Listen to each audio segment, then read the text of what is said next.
Hollywood. Today we have a special guest. It is Dan Jacobson. So yes, there's going to be two Dans here today, Little Dan and Big Dan, which is what we were called back when we were working together. Back in those fun days, salad days, yeah. I would say cute Dan and just as cute Dan. Oh, that'll work. That'll work too. That'll work. You can't see me blushing. So today, even though it's Easter, we're going to be talking about an off topic, and that is the genre of horror movies. And that's because Little Dan and I have been horror movie fans forever, and Saran has actually worked on a horror movie. So we will be discussing some of the topics of working on horror, creating horror, what horror is as a genre, and all of that. And being appropriately horrified. Absolutely. There's a bit of a resurrection when you think of zombies in a way. So it may not be totally off topic. Following the Easter thing. Well, same with Dracula. Yeah, because Dracula is kind of a resurrection myth, taken backwards. So, Saran, can you tell us a little bit about your experience working on the 1979 remake of Nosferatu? Oh, that's a fun one. I was mainly involved in pre-production. Gruskov, who had a producer who had a deal at 20th Century Fox at the time. I was his development person, and Michael had incredible taste and wanted to work with the best. And Werner Herzog was one of the best. He's controversial, visionary, iconoclastic, and unique. And so he contacted Herzog, and when Herzog was here, we had meetings and we talked about what Herzog wanted to do. And what he wanted to do was make a remake of Nosferatu, or his own version of Nosferatu, because it is in many ways a very different version. And he wanted Klaus Kinski to play that part. And so I got to meet Klaus Kinski, who was one of the scariest people I've ever met.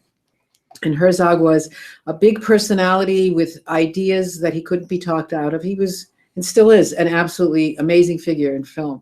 So we worked, my part was small because Herzog had his vision, and it was my boss's job to handle him and help him see that vision. But I did read versions of the script and give my input. I can't remember any of it today, many years later, but it was awesome to be with someone who loomed so large in the world of cinema. Now, when you were reading the script of it, I know that Nosferatu was actually made in two different versions. It was made in a German version and an English version.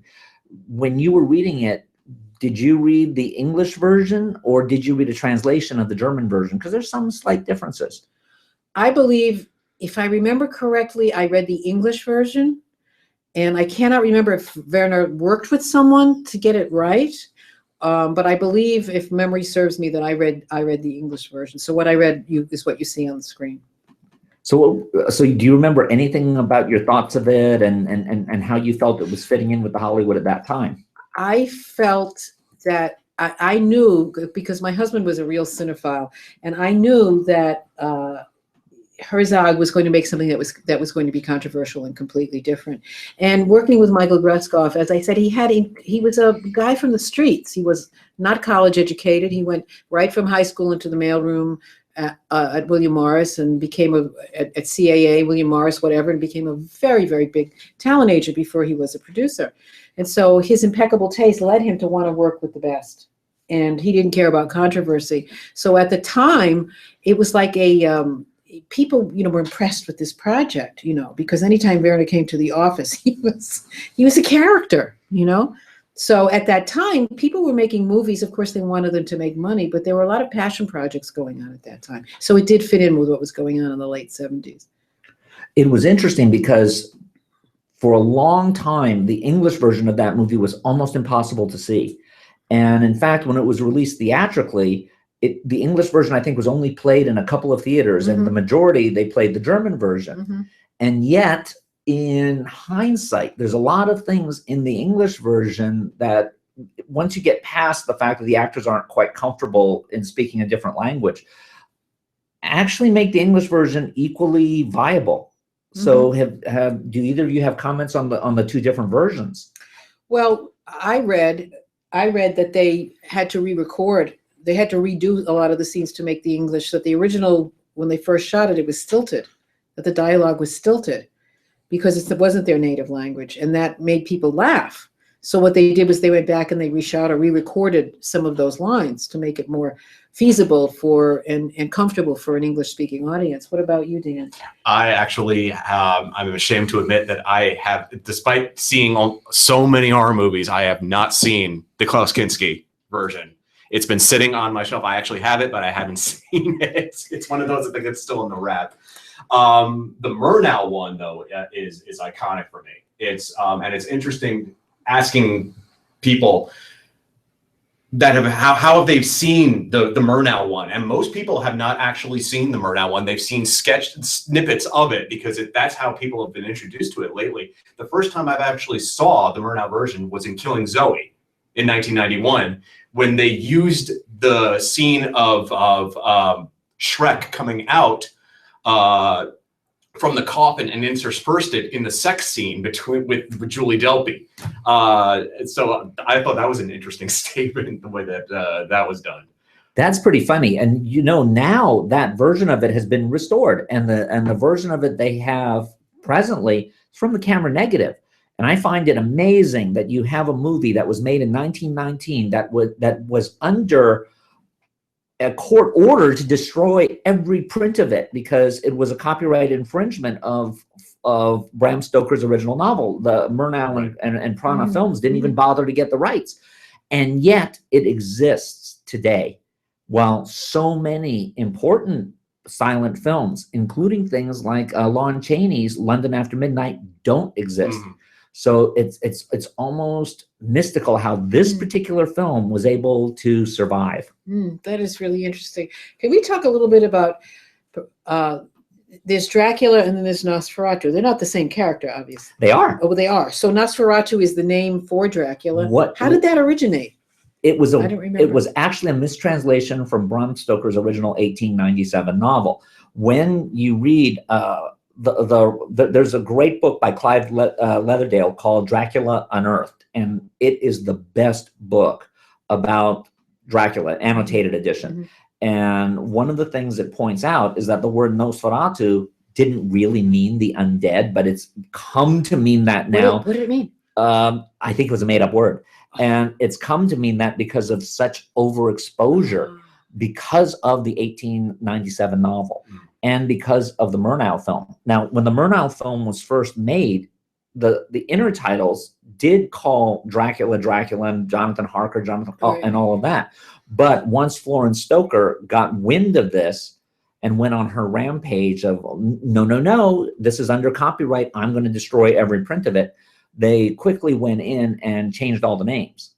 And it was easy to do in the silent era. You just change the inner titles. That's so interesting. I'd like to ask Dan a question. When did you start becoming interested in horror? What sparked you? Can you remember? Actually, I can. For me, back in the old days, back in the 80s, we had the video store. You had the VHS title boxes, and the horror section was always the one that I was drawn to and was instantly yanked away from by my mother, saying, absolutely not. What a cannibal holocaust, get in the car. You know, you're just go, leave.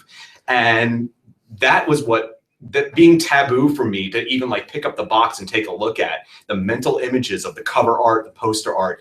That was what kind of drew me to horror before I'd even seen a horror movie. It was just this element of like, I can't see it. Okay, well, that just made the major incentive for me to want to see it.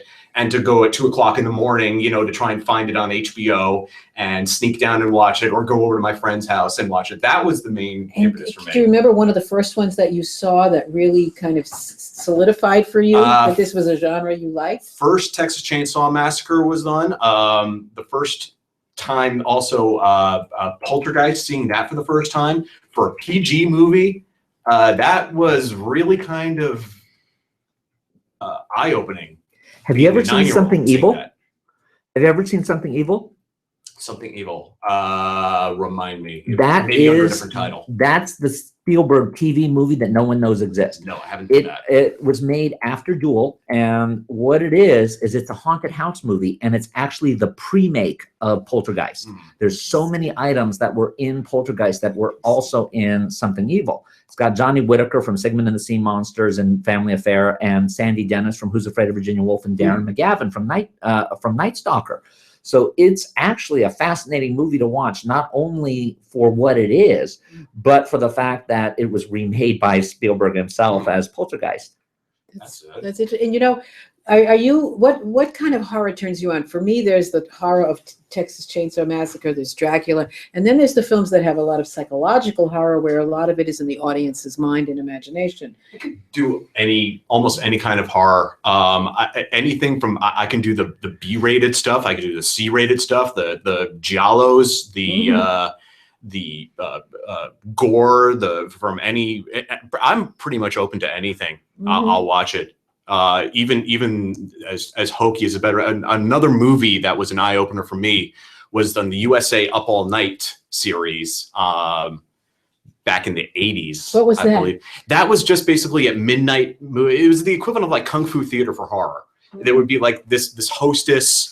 Or every once in a while they would get Gilbert Gottfried to host it, and they would just take this movie, this vague movie from Yugoslavia that was made in the 70s, and Track of the Vampire. Yep, and they would edit it, and that would, for me, that movie was was The Devil's Nightmare, which had a younger Daniel Emil Fork, who played the bad guy in City of Lost Children. And who was the hot girl in that? Who played the succubus? I am blanking. She was like a big sex symbol back in the 70s. I can't. Erica something. I can't. Not Elke Summer. It wasn't Edwige Finesse, was it? No. Oh, but anyway, but it might have been Elke Summer.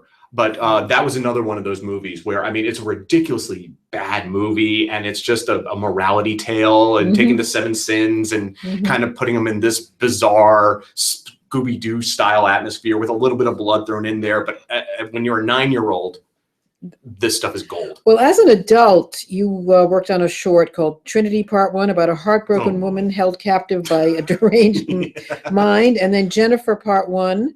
That you worked on with Dan and several of our other colleagues, Joel and Sahag, and a person released from a mental institution, their best friend, they reconnect with their best friend, and they think they're trying to take revenge. They were hallucinating. Yeah, did you write those? No, I wrote Trinity. The Trinity, the Gehenna. That was the first part of a 3-part interchained horror movie that I still am working on. It's kind of like a horror pulp fiction. Jennifer is Dead. I just did production work on that one, I believe. I didn't write that. That was all Sahag's work. That was all Sahag and Joel Bender. That's what I noted. Joel directed that. But you're very, very drawn to horror. I'm thinking, is it how much violence can you stand, or what is it about horror as an adult that, looking back, that you can talk about and tell us? But I'm sure many people can identify with this. What draws you to it? What's released for you? What's going on when you watch? I'm sure subconsciously, a lot of the draw for me is part of it. As I said earlier, that element of like, you're not allowed to see this. You're not allowed to. Everything's so violent. Right. You're not. That taboo element was a big draw for me. I don't particularly like violence at all. I can't watch like anybody actually getting hurt without feeling sick or turning away or something like that. So there's nothing like that, as there is for most horror people, that they're adverse to stuff like that. But it's an element of the unknown. It's an element of the fantastical. It's an element of whether it's something that is supernatural or whether it's something that is relatable or realistic, whether a serial killer or something like that. Do you like being frightened? Yes. Yeah. it's a thrill, it's a rush, it's an adrenaline. Another anecdote, friends of ours, when we were little kids, we used to watch like horror movies at midnight and then go outside into the backyard where they lived like out on like acres of woodland in New Jersey and, play hide and seek. So you wanted after watching these movies. So you wanted to scare yourselves even more. And part of that thrill was just sitting there, like, yeah, it's slightly masochistic, but it's still it's funny. It's a rush. I personally am not a big horror film fan. And I often say that I'm the perfect person to pitch a horror film to, because if I like it, it means it has some substance. I like psychological horror. Mm-hmm. There's an English movie called Dead of Night, made in what, 48? 45, about a man who's married, ordinary guy, invited to a country house for a weekend on his own. And he goes there, and there is a number of people who they're all there to scare each other and tell different horror stories. And I won't tell the ending because it really is fascinating. This I'm not going to spoil, because it's psychologically frightening. The number of the stories are frightening, and the ending is very scary. 70 years ago. If people haven't seen it by now, it's too late. Well, it's like that recurring nightmare. In other words, he manages to get out of there and then wakes up and gets the invitation and gets in the car and goes back, correct? That was such an important horror movie, too, because it sparked the omnibus cycle of horror, which would find its fruition in the Amicus movies and the Hammer films like Tales from the Crypt and Dr. Terror's House of Horrors and Asylum and all of those fun films. And also for me, psychological horror, like when people talk about The Exorcist, which of course had its religious and spiritual underpinnings and horror and other child and gore and all that. To me, there are two scenes that are really frightening. The opening scene, I think it's in Iran, where with I don't remember it exactly. Iraq, actually. It's Iraq. And there's some sort of a thing. Do you remember? They're digging, and they find the idol of Pazuzu. Yeah, they find the idol, and between the music and the way it's shot, it's very scary. But the most frightening scene in that film is not when her head spins around. I mean, that's creepy. Is when Ellen Burstyn takes the flashlight or the thing and goes in the attic, and you're sitting in the audience because she suspects something's going on in that house, and you're sitting in the audience and you're waiting for something to jump out, and that to me scared me more than anything. Yeah. So I'm very fond of psychological horror, where my mind and my imagination can participate. It's hard for me I've never seen the Texas Chainsaw Massacre. Can you talk a bit about that? Because it's something I'll probably never see because it's so chainsaw-y. And that's the effectiveness right there of how great this movie is, because even amongst people, when they see it for the first time, they think the movie is so violent, it's so gory, and it is not. There is almost no bloodshed in that entire movie. You see almost all, like when Leatherface picks the girl up screaming and he puts her and impales her on that hook. You can go back and watch it with a fine-tooth comb like you're analyzing the Zapruder film. And there is almost no blood drops in that entire scene. Wow. Almost all of the violence is done off screen, and it's atmospheric, and it's just brilliantly done. Wow, I'm going to have to see this, because then it is in the imagination of the audience. There's like every once in a while there'll be like a scene where there'll be a strike with a hammer or something like that, or when the guy in the wheelchair gets sliced up. It's all the chainsaw and the extreme close-ups and the sound. the Imagine reaction the sound. shots. Yeah, and that's a real important thing for almost any horror movie is the sound. Yeah, it's an underrated, like how important in a horror movie good sound is. Well, I guess it plays upon the universal human fear of being vulnerable to something that has such power to kill us. Yeah, so that's the academic viewpoint of it. But the bottom line is, like, people who love roller coasters, you like to be scared. Yep. That's very similar to what's like. It's like that feeling of right before you go down. Yeah. That moment of anticipation. It's also funny when you were mentioning the scenes in The Exorcist that bother you the most. It's fun. The scene that bothered me the most. Well, it didn't. Well, when you say bother, I mean it frightened me. The scene that unsettled me the most is when she's in the hospital getting all the procedures done. Right, the spinal tap when they put the needle in, and then that bothered me more than any of the head spinning. Why do you think that is? I don't know. something that's- that That's this, real. That's realistic. yeah, I yeah, suppose, yeah, yeah. and The- this the rest is child, and fantasy. it's an innocent child, and she's victimized. Yeah, I didn't have a problem with an innocent child, with their head spinning around, and throwing people out windows and vomiting at priests. I had more problems with her actually having a medical procedure being done. That Yeah. bothered me more. Well, think So, about Un Chien Andalou. The reason that's so frightening in it at the opening when you see the person's eye slit open Yes, yes, is because we can personalize it. yes. There's certainly been a lot more gore and violence and people dragged around and run over by cars Is and all that. that's a Buñuel film, isn't it? Yes, Yeah. it is. Yes, and the opening scene is someone having their the and cloud goes. yeah, and the thing is that our eyes are, we're that's how we view the world, and we're always told to protect our eyes, and that's like extreme vulnerability. That's why Fulci is so successful at what Yes. he does.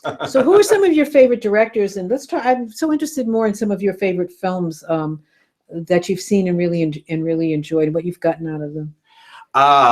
Favorite horror directors? Directors and the Directors films. in general. Yeah. Kubrick is probably up there. Dario Argento is up there. David Lynch is up there.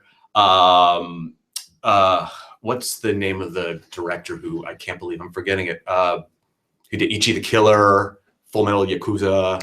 Our crack research department is on I can't believe I'm forgetting Takashi Miike. Mm. Takashi Miike is up there. I love Lynn Ramsey. She's not a horror director, but she's done some fantastic work in Scotland. Ratcatcher is probably the movie that put her out there. David Gordon Green is one of my favorite directors. I like his earlier work more than the stoner comedy stuff. that. No, these are not all horror. No, a lot of these aren't horror Right. movies. So besides horror, what's another genre? What that you're drawn to? Cult, independent, foreign. Yeah. Yeah. Primarily, yeah. I mean, the genre that I'm least attracted to is probably the big budget, blow them up Yeah. type of stuff. Yeah. I'll wait until the crowds settle down. Yeah, and really, then yeah. I'll see that. Yeah. I'm drawn to films that surprise me. Just surprise me, do something, show me, have your character do something that I can't predict, but makes sense for them, And the only time I want something predictable is if I'm homesick in bed and Yeah. I watch a Lifetime movie, But horror films, you just never know when the monster's going to leap out behind the door.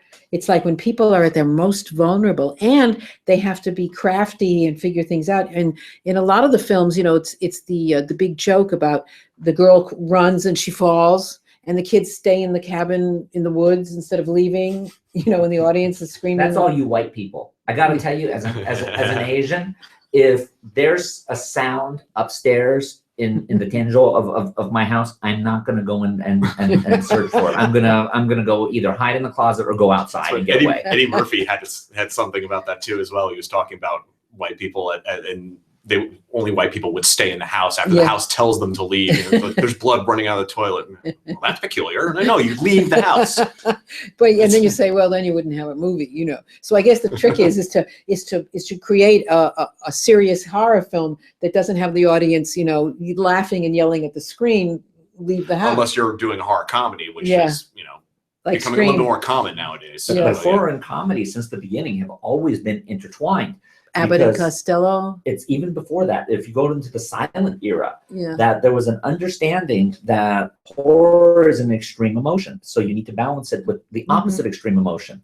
That's why James Whale was so effective when he was doing Bride of Frankenstein and Invisible Man Frankenstein. And also, the epitome of horror and comedy is Young Frankenstein, Yep. which stands up today 40 years later. It's hilarious and it's brilliant. He was my boyfriend. That's awesome. So in terms of creating horror, what are the techniques in the horror filmmakers that you like that you feel are their takeaways? For example, with Argento, what do you feel makes him special? Argento, his greatest talent, and it's unfortunately as he's gotten older, it's kind of slipped away from him. He could take a real car crash of a script and make something beautiful out of it visually.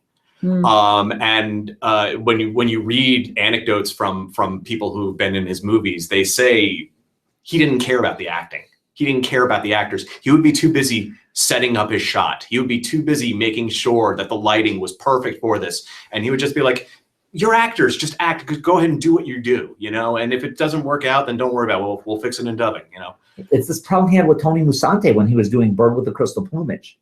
When Musante was a method actor and he kept going to him and saying, I need the motivation. I need to know why I'm doing this scene. And Argento said, it's 3 o'clock in the morning. Leave me alone. Yeah. and when Asia, his daughter, was becoming an actress, he would say things like, why would you waste your time becoming something like that? Is like he almost looked down upon acting. Which is another interesting thing that he would do, because he would always cast his daughters and kill them, or worse. Well, I mean, you can't get much worse than killing. He would have his daughters raped. He would have his daughters killed. He would have his daughters tortured. You know, that was revenge for waking him up at 3 in the morning crying. Absolutely.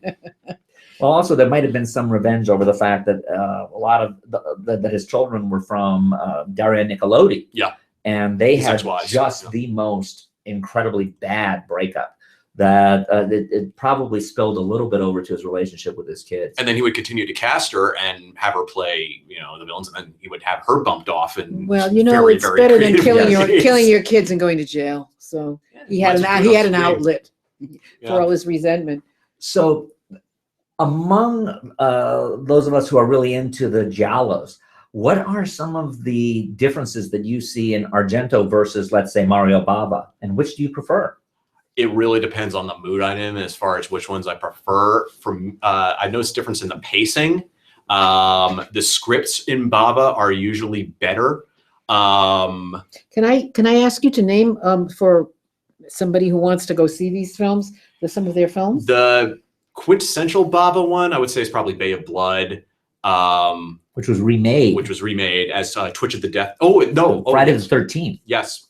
It's the pre-make. They actually the original body count movie. They lifted murders verbatim from Twitch of the Death Nerve, which is another title for Bay of Blood. But it's basically like one of the original body count movies of like teenagers going to go do something debaucherous in the abandoned area, and they get picked off one by one. It's one of the very first ones. Bava was also very important for the resurrection of the Italian film industry. And our teachers here at Valley hate it when I point this out, but Bava was the real reason that Italian films came into the high recognition of a lot of the distributors, because his film Black Sunday made more money than all of the Italian movies from Ossessione through, or actually Open City, because Ossessione had a copyright problem, but from Open City through 8.5 combined. And it was a horror film, and it used a lot of the same people. In fact, when Fellini was doing 8.5, he brought Barbara Steele in precisely because she was in Bava's film. So you see this connection between the high art in Italy and the high commerce that Bava and the horror genre represented. So his films made a lot of money, and there was able to be financing for all these arty films. Right. The art house films, the Bava movies were the incentive for other distributors to take a chance on the other Italian films. And they're beautifully shot too. The black and white ones, and the color ones too are I think his color films are not as beautiful as his black and white. Absolutely not. I agree. I think the only one of his color films that comes close to his black and white ones is Black Sabbath. Black Sabbath is great. And it's interesting because Black Sabbath has two versions, one of them in Italian and one of them dubbed in English. And they're both really legitimate films because they are not similar at all. The English version, you get to hear Boris Karloff's real voice. And he refilmed the interstitials between the individual stories. In the Italian one, not only is the order of the stories reversed, but one of the stories predates the slasher body count movies. It's called The Telephone, and it's a really perverse psychological thriller. In the English version, they redubbed it and changed it into a ghost story with the same footage. It's pretty shocking when you see what they did to it and how much they changed it. So what are you working on now? What is What are you interested in now? Right now, I'm doing a little bit of comedy, actually. Mhm.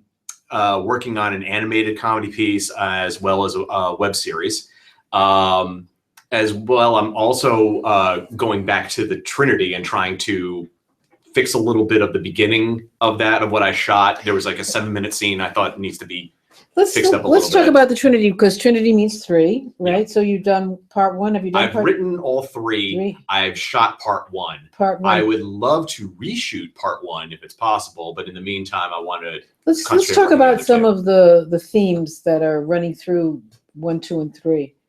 What fascinates you? This is like things aren't what they seem. Right. Yeah, that's the basis of horror. You know, you think everything's safe and fine, and there's a mass murderer.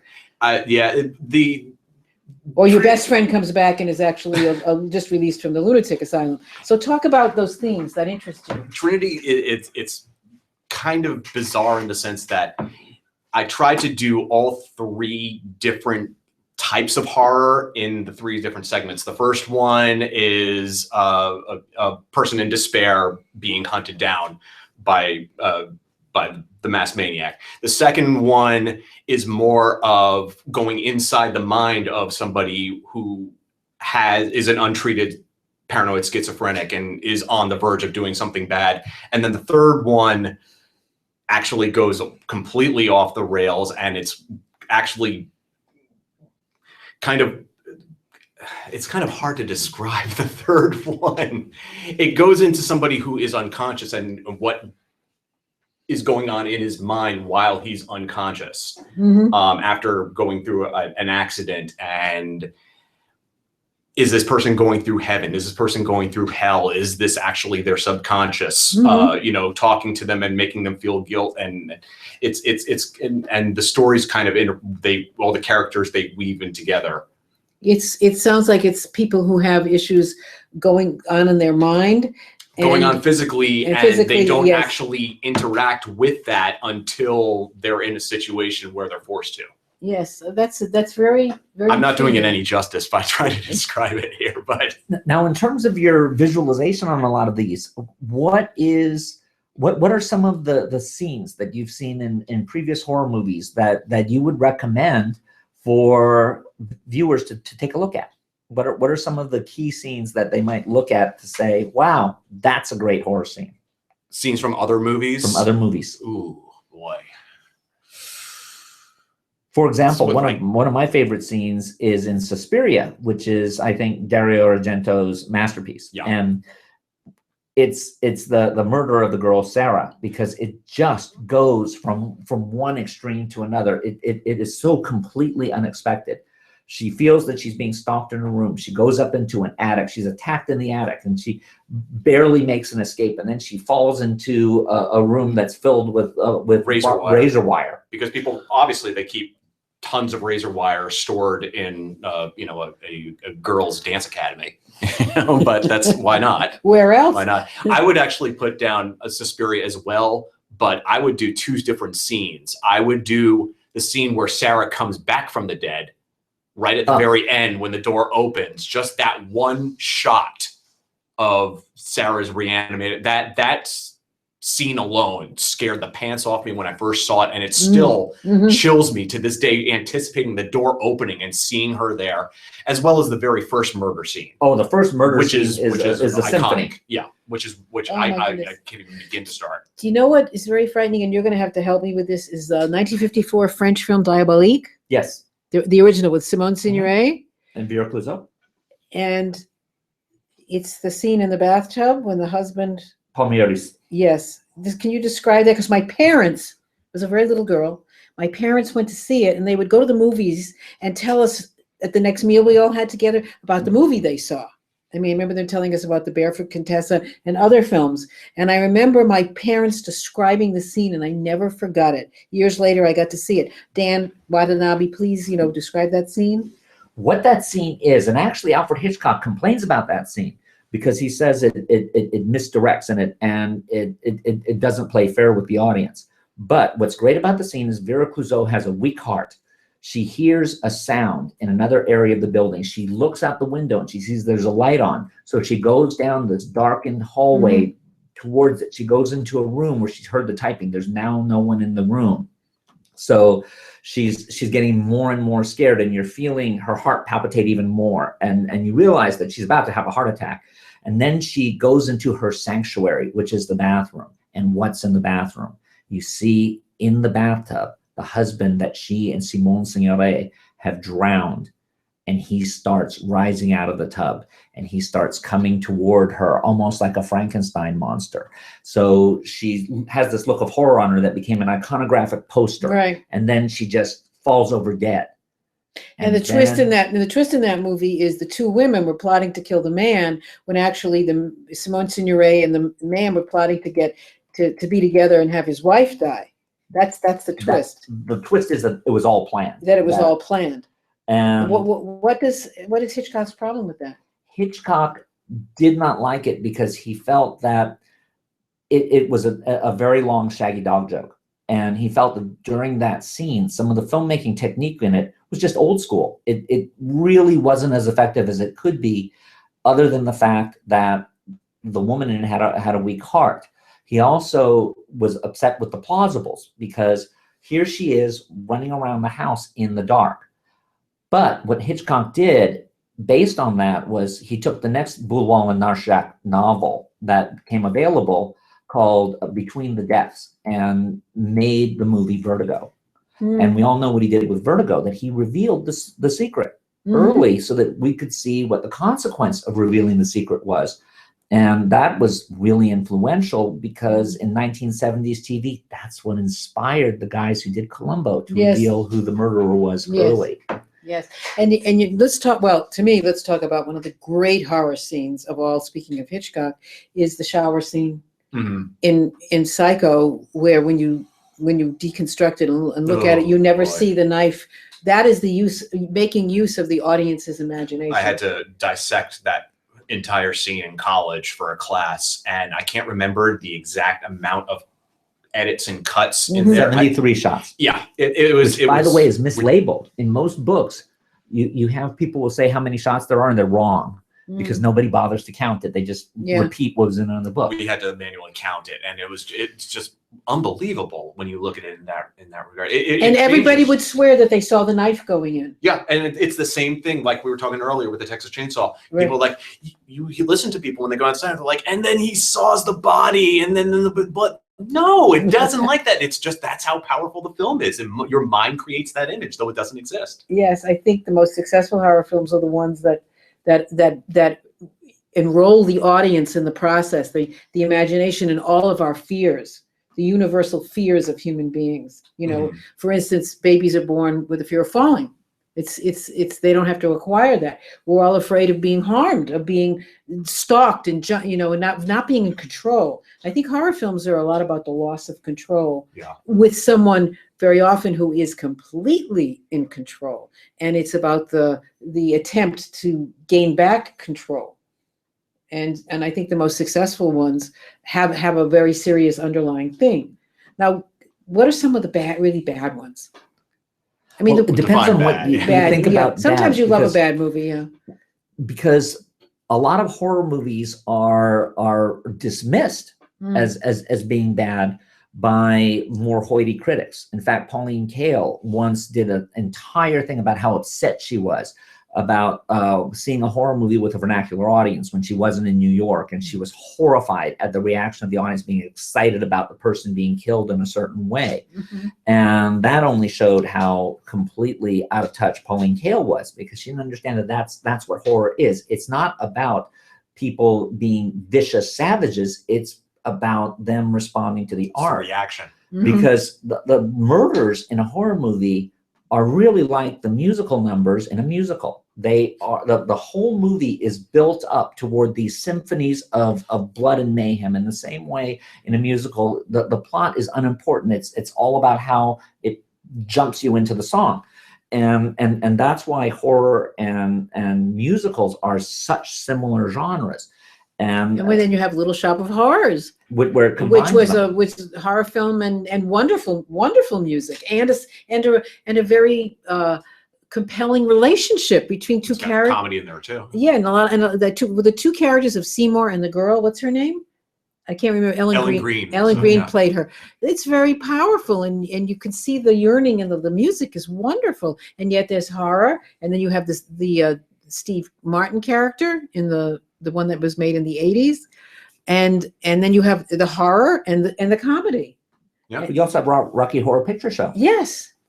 So you have these moments in it, and when you see a good horror movie, this is why horror breaks a lot of the rules when people are teaching screenwriting, and this is why when you're teaching how to write a horror movie, got to throw all of those rules aside, because in fact, the stronger your story and the stronger your characters, the more likely it is that you're going to come up with a messed up horror movie. You don't want your characters to be strong. You don't want to like them, because then when they get murdered, you feel guilty, and therefore you're not going to get the pleasure out of the way the killing is done. Do we get so in a horror movie we need to like the hero? Or There's a lot of morality tales in horror movie. I mean, that's why for so long, the only person to survive at the end of a maniac's slaughter would be the virgin, the pure, the innocent. It has nothing to do with pure and innocent. What it is it's someone who believed in delayed gratification. All of the heroines in like a Halloween, like in a Halloween movie, the women who are loose, the ones who are instantly in for the sexual gratification, are not conscious of the world around them. So because of that, they're easy marks. Whereas Laurie, who it's never stated she's a virgin, by the way, you just anticipate because everyone else is such a tramp. But what Laurie represents is she represents someone who is thoughtful. She's someone who is willing to delay gratification, who has a sense of guilt. And when civilization is in danger, who do you want protecting you? Do you want someone who gives in to their basest emotions at a moment's notice, or do you want someone who's going to actually plan? Sigourney Weaver in Aliens. That you have someone who is thoughtful and can think and can see the big picture and think ahead, and is solution oriented. Yes, and isn't distracted by the pleasures of the flesh. Yes, because the pleasures of the flesh are the easiest to immediately get out there. And if you look at some of the great horror comic movies like Theater of Blood, you see the same thing, that the person who has the most virtue survives simply because they have responsibility, and the people who end up dead are those who are irresponsible. So it is a morality tale. They're morality tales. When I was growing up in the 50s, they had these horror comics.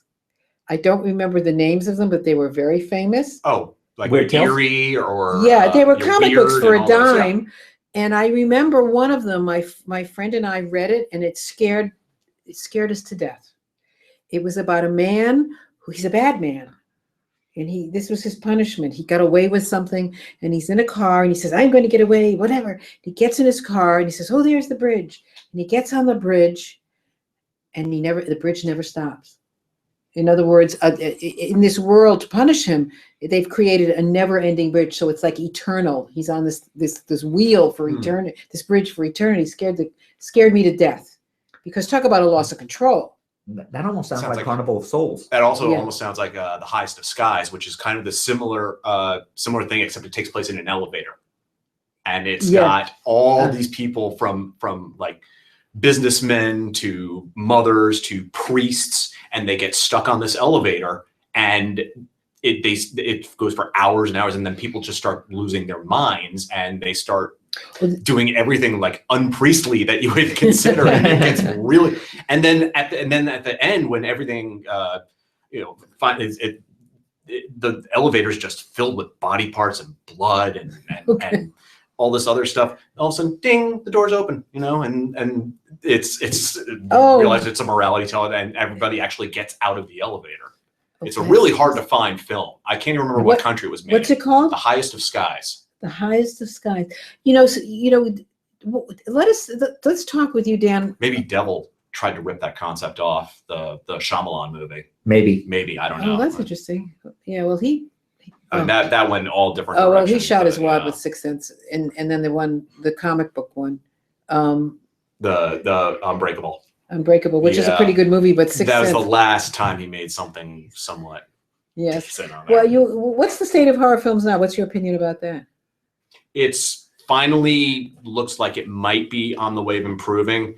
When you asked earlier what examples are of bad horror movies, I don't think bad horror movies are the ones that a lot of people think of, which are like the cannibal movies from the 80s, or the, straight to microwave massacre and things like that, all the shot that was shot on VHS. I can watch those till the cows come home. I think a lot of bad horror has been made over the past 10 to 15 years where a lot of people just said, well, we can't think of anything right now, so we're just going to remake a movie that was made 5 years ago.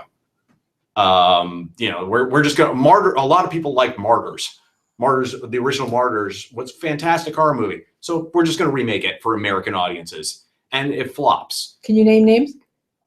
The remake of the Texas Chainsaw Massacre, the remake of Martyrs, and directors, I don't know their names. Yeah. Halloweens and all of that. When they keep remaking, when it keeps going. So there's a lack of originality.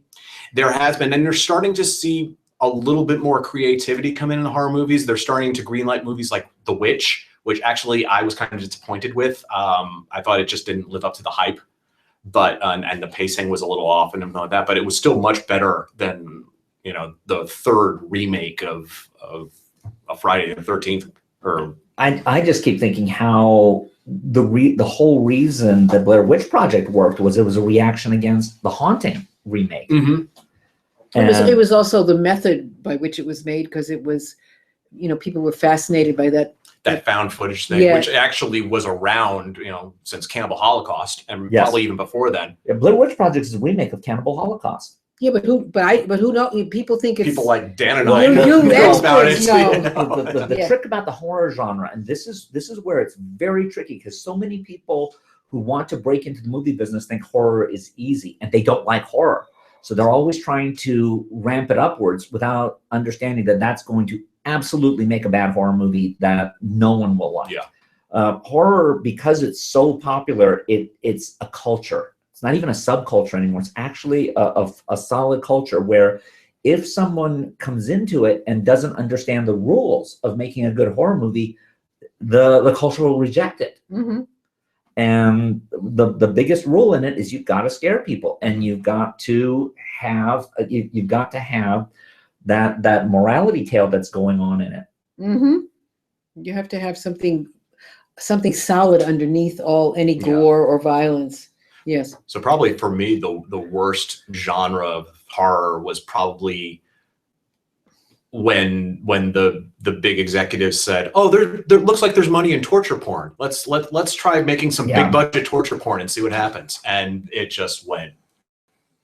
Well, the torture porn doesn't have the pleasure, because what it does is, even the really violent horror movies, the Herschel Gordon Lewis's, the things like Bay of Blood, it's stylized. Mm-hmm. So there's no relationship between the killings that you're seeing and a real murder. Mm. So you're not as horrified by it.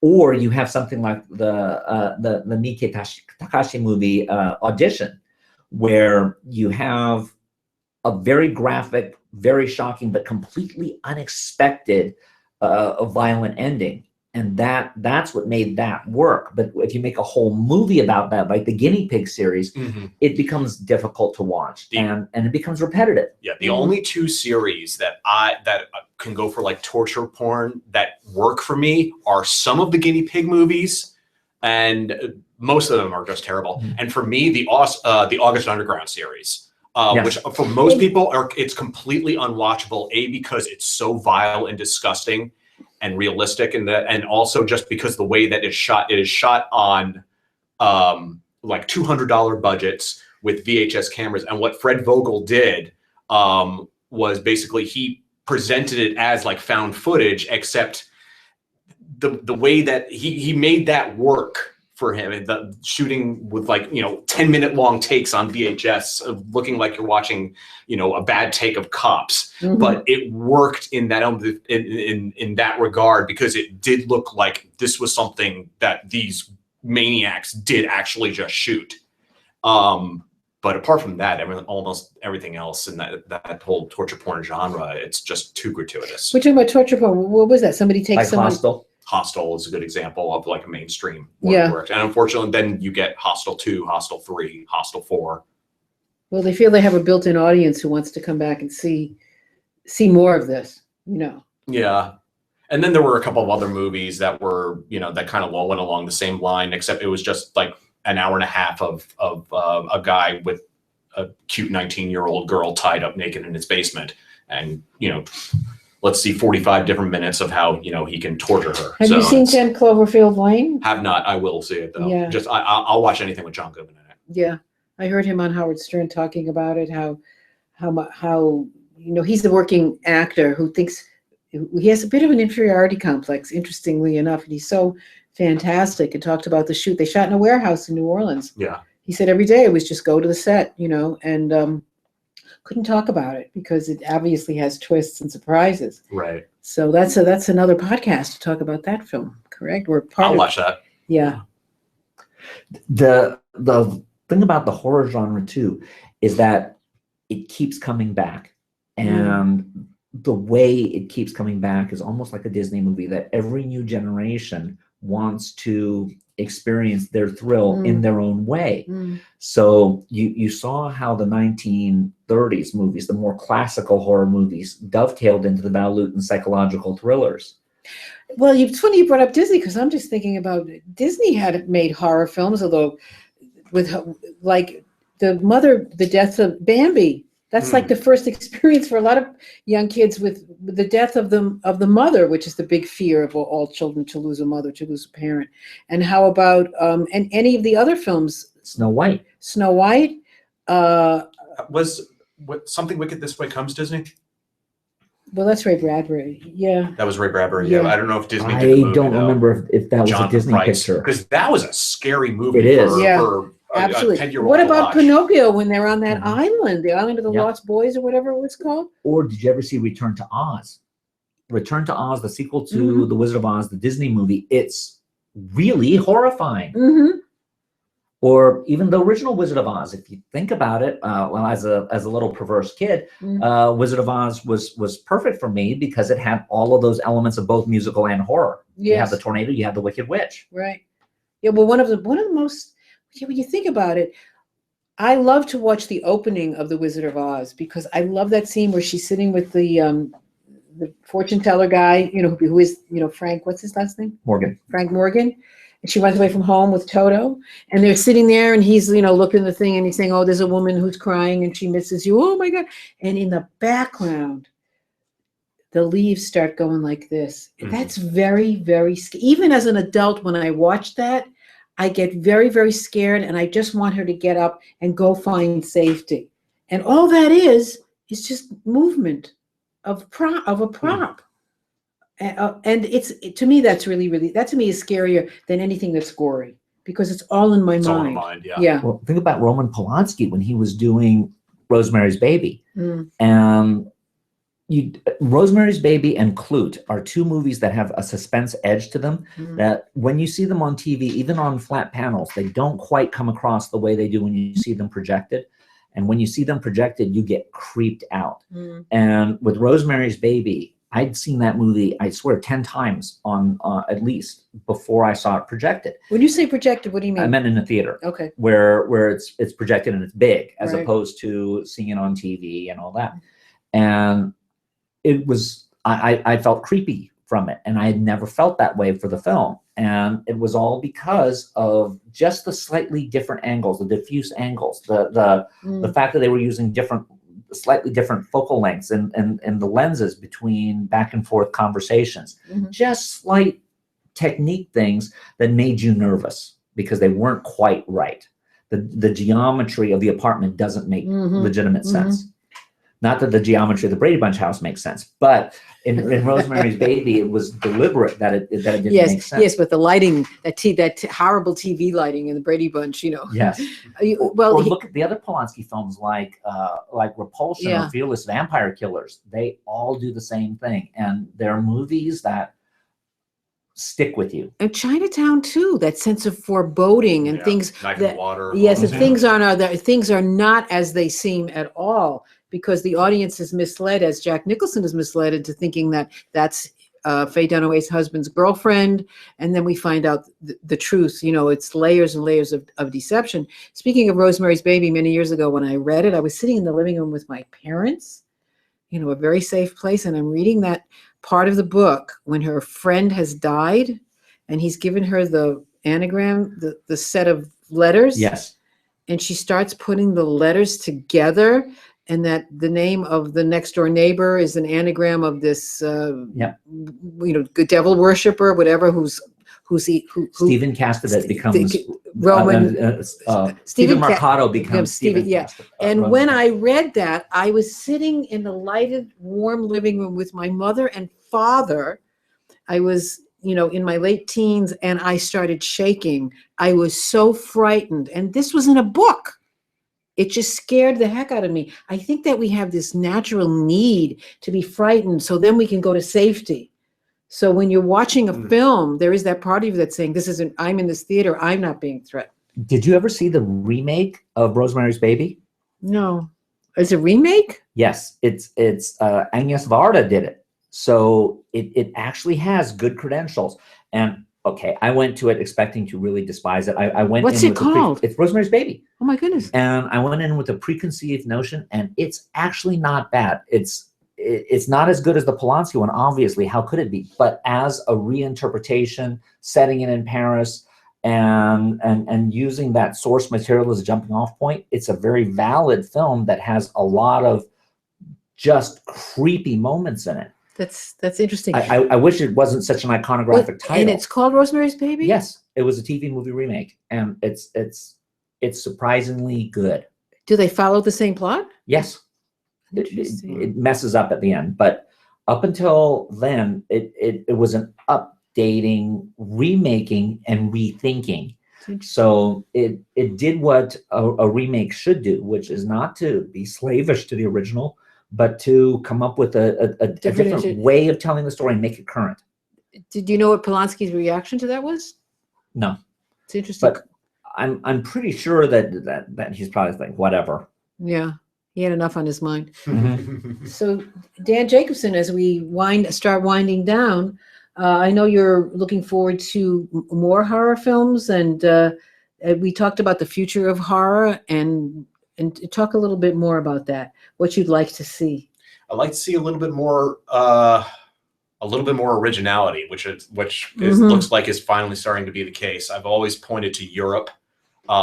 Japan and Korea, they've been making a lot of interesting horror, whereas America over the last decade or two seem to have, you know, kind of fallen behind as far as new inventive ideas and new inventive, interesting cinematography.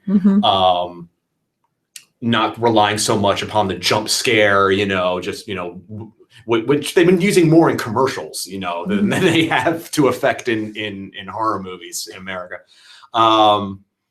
I would just like to see a little bit more risk taking. Try something that's a little out of the ordinary. Try something that's not so formulaic. You know? So I would be interested to hear what you have to say about 10 Cloverfield Lane, because everything I've heard about it fits that description.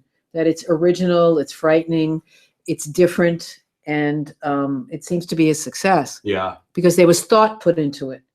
Deep thought put into it. And the test is if you jump out of your seat when you're really scared, when you're safe in a movie theater surrounded by other people. That's the thrill of it too. I'm sitting here in this movie theater, absolutely safe, nothing's going to happen to me, and yet I'm scared out of my mind. And everybody else. Is. Well, if you had to come up with 3 movies that you think everyone should see that they probably haven't seen, what would they be? Horror movies. Yes. Okay. The original Suspiria, obviously. I think most people have seen Texas Chainsaw Massacre, so I can't do that. I'm going to also do the original Martyrs, the French one. And for a third one? Wow. That's... I don't know about a third one. While you're thinking, Dan Watanabe, do you have a third one? I would say instead of Diabolique, look at Reflection of Fear. It's the first remake of it. It was a TV movie directed by John Badham, and that's the movie that launched him into Saturday Night Fever. Mm. And if you look at it, it's really well done. It's in many ways preferable to the Clouseau version. Mm. That is interesting. So there's a whole world of horror that those of us who really aren't into it can start exploring. I've got one for you. What's that? Take a look at Deep Red. It's another Argento movie. Yeah. And it's the culmination of all the giallo, the Italian yellow movies, Mhm. which were the serial killer with the black glove films. Well, I'll do that. And maybe for some future podcast, I'll come back with a report as to how I responded to it. Okay. In the meantime, Dan Jacobson, Thank you very guys. much. we thank you so much for your participation and Blast. Thank you. coming in and talking to us about this. And we're going to sign off now. This is Saran Fox saying thank you, Dan Watanabe. Thank you, Saran Fox and Dan Jacobson. Thank you, and guys. Robert Reber. Thank you.